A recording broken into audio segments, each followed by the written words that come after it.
रामचरितमानस पढ़ के देखिएगा। जिस स्कूल में राम जी पढ़ते थे उसी स्कूल में निषाद राज पढ़ते थे, कोई भेद नहीं था।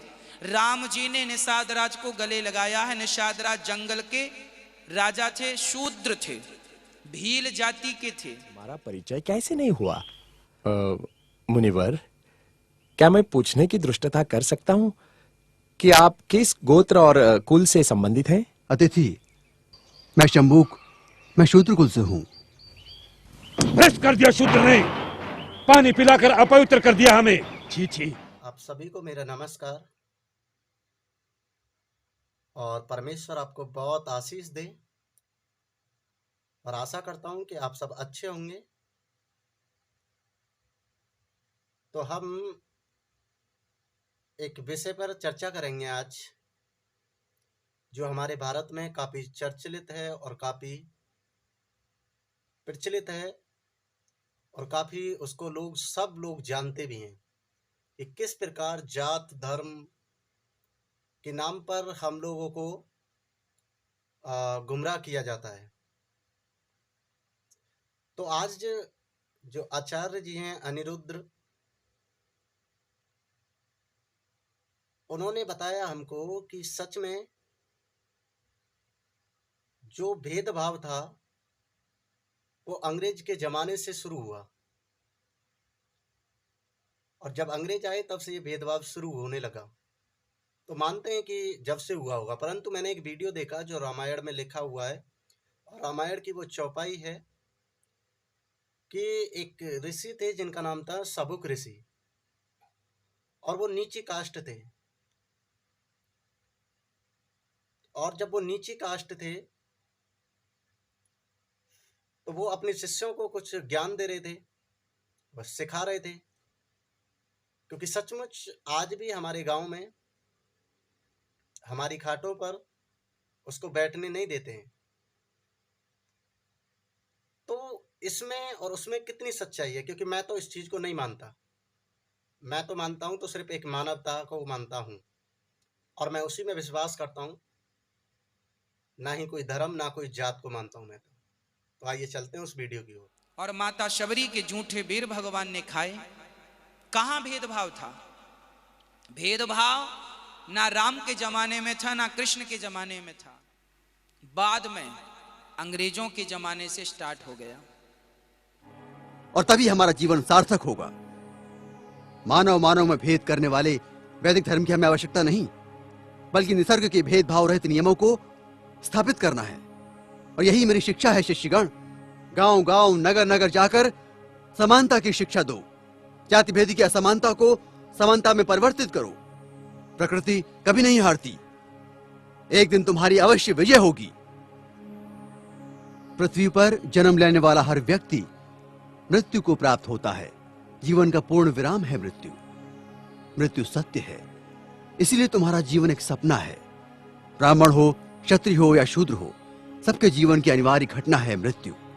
मृत्यु तुम्हारे अहंकार को छीन लेती है। केवल एक मानव की तरह तुम जीते हो, वहां कोई भेद नहीं है। मरने के बाद तुम जन्म लोगे या नहीं, ये पुनर्जन्म की कल्पना मिथ्या है, क्योंकि तुमने इस जीवन को एक मानव की तरह नहीं, बल्कि शूद्र, क्षत्रिय या ब्राह्मण की तरह जिया है। चातुर्य वर्ण व्यवस्था में जकड़े हुए तुम लोग स्वाभिमान के साथ नहीं जी रहे हो। तुम नीच रहकर मर भी गए तो तुम्हारे माथे पर लगा नीचता का कलंक मिट नहीं जाएगा। तुम्हारी आने वाली पीढ़ी नीची कहलाएगी। यही अमान्य प्रथा पीढ़ी दर पीढ़ी चलेगी। इसे समाप्त करो।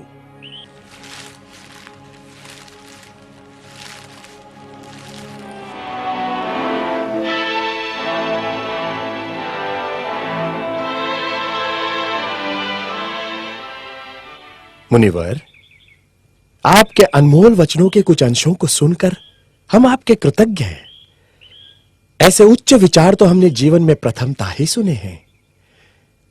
मुनिवर, हम दशरथ पुत्र राम हैं। अहोभाग्य हमारे। आज इस आश्रम की भूमि आपके आगमन से पावन हो गई। स्वयं प्रजापालक ही हमारे आतिथ्य में आए हैं। मुनिश्रेष्ठ, आप जैसे महान ज्ञानी ऋषियों के कारण ही हमारे राज्य की भूमि पावन है। किंतु आज तक आप जैसे सदगुरु से हमारा परिचय कैसे नहीं हुआ?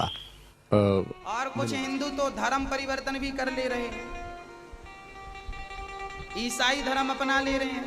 ईसाई लोग बहुत तेजी से प्रचार कर रहे हैं, पैसा दे दे के हमारे हिंदू भाइयों को धर्म परिवर्तन करा दे रहे हैं। कितने केस हमारे और आपके सामने रोज होते हैं। हमारे धर्म में कमी क्या है? क्या मैं पूछने की धृष्टता कर सकता हूं कि आप किस गोत्र और कुल से संबंधित हैं? अतिथि, मैं शंबुक, मैं शूद्र कुल से हूं। भ्रष्ट कर दिया शूद्र ने, पानी पिलाकर अपवित्र कर दिया हमें। छी छी, अब शरीर शुद्धि के लिए गौमूत्र छिड़कना होगा। ज्ञान की ऊंचाई पर एक नीच शूद्र? हमारा हृदय इसे स्वीकार नहीं करता। किंतु ये सत्य है राजा राम, मैं शूद्र हूं। ज्ञान की गंगा का स्पर्श मात्र ही जिनके लिए वर्जित है, उनके पास ज्ञान का भंडार असंभव। तभी तो राम राज्य में अराजकता फैली है। राम, क्या आपको ज्ञात है कि धर्मानुसार आपका अपराध जघन्य है? मेरा अपराध? क्या शूद्र का ज्ञान प्राप्त करना अपराध है? हां, अपराध है, जिसके कारण हमारे राज्य में एक ब्राह्मण पुत्र की अल्पायु में मृत्यु हो गई। हे कर्तव्यनिष्ठ राम, बड़े ही दुख के साथ मुझे कहना पड़ रहा है कि निष्कारण ही आप मुझे ब्राह्मण पुत्र की मृत्यु का दोषी ठहरा रहे हैं, जिस घटना से मेरा कोई संबंध नहीं, उसका मुझ पर। राजा राम, मैंने कहता था जिसका जो कार्य है वही कार्य उसे करते रहना चाहिए, नहीं तो ये शूद्र भी एक दिन अपना सर उठाकर हमको ज्ञान पढ़ाएंगे। राजा राम, तुमको असंगत कहेंगे। शंबुक, तुमने धर्म की मर्यादा का उल्लंघन किया है। मैंने किसी धर्म की मर्यादा का उल्लंघन नहीं किया है।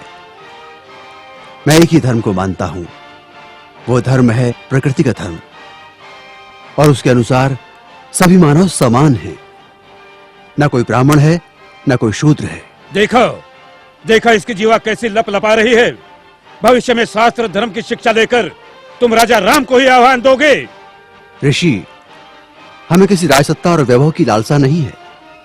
हमें तो सिर्फ एक मानव जैसा जीवन व्यतीत करना है, और फिर बस समाप्त करो तुम्हारे वचन। 2 अक्षर क्या पढ़ लिए, हमें ही ज्ञान की भाषा सिखाने लगे। राम, ये अपराधी है और इसे दंड मिलना ही चाहिए, नहीं तो ऐसे पापियों के कारण हमारे राज्य में आपत्ति आ सकती है। आपके धर्म की पाप और पुण्य की कल्पना से मैं अच्छी तरह परिचित हूं। वो सारा पाखंड आपने अपने स्वार्थ के लिए रचा है और सारी प्रजा को मूर्ख बना रहे हैं। अपनी वाणी को रोको शंबुक। हम अपने परम पूज्य गुरु का और अपमान नहीं सह सकते। तुमने धर्मोल्लंघन किया है, जिसके कारण हमारे राज्य में एक ब्राह्मण पुत्र की अल्पायु में मृत्यु हो गई। हम अपने राज्य के ब्राह्मणों को और व्यथित नहीं कर सकते शूद्र। किंतु ब्राह्मण पुत्र की मृत्यु का कारण मैं कैसे हो सकता हूं? हे राजन, बड़ी नम्रता से दुस्साहस कर रहा हूं। आप तनिक अपने मन दर्पण में झांक कर तो देखें, तो आपको पता चलेगा कि आज की और कल की आपकी छवि में कितना अंतर पड़ा है। हे मर्यादा पुरुषोत्तम, राजा के अहंकार को कुछ क्षण के लिए त्याग कर तो देखो। मुझे स्वप्न में भी आशा नहीं थी कि देवताओं के मान्यवर दशरथ पुत्र राम का इतना नैतिक पतन हो जाएगा। किसी ने बस कह दिया तो आपके सोचने की शक्ति क्षीण हो गई। राजदंड की आड़ में ऋषियों का वध करने के लिए उद्युक्त हो गए। दोषी मैं नहीं राजा राम, अपितु ब्राह्मण पुत्र की मृत्यु के लिए दोषी आप हैं। अपनी विष उगलती जिह्वा को रोको शंबुक। मुझे भयभीत करने की चेष्टा न करो राम। जब जब किसी शूद्र ने परंपरागत सामाजिक दास्तां की बेड़ियां तोड़ने की चेष्टा की, तब तब धर्मांधों ने उसकी हत्या कर दी। मुझे मृत्यु का भय नहीं राम। एक शंबुक जाएगा तो दूसरा शंबुक निश्चित ही पैदा होगा। शंबुक, मैं राम, स्वाभिमान और स्वतंत्रता का लघु जीवन भी दास्ता और अपमान से भरे दीर्घायु से कई गुना सुखकर है। अब यदि एक भी शब्द तुम्हारे मुख से और निकला तो मैं सत्य हूं और सत्य की कभी मृत्यु नहीं होती।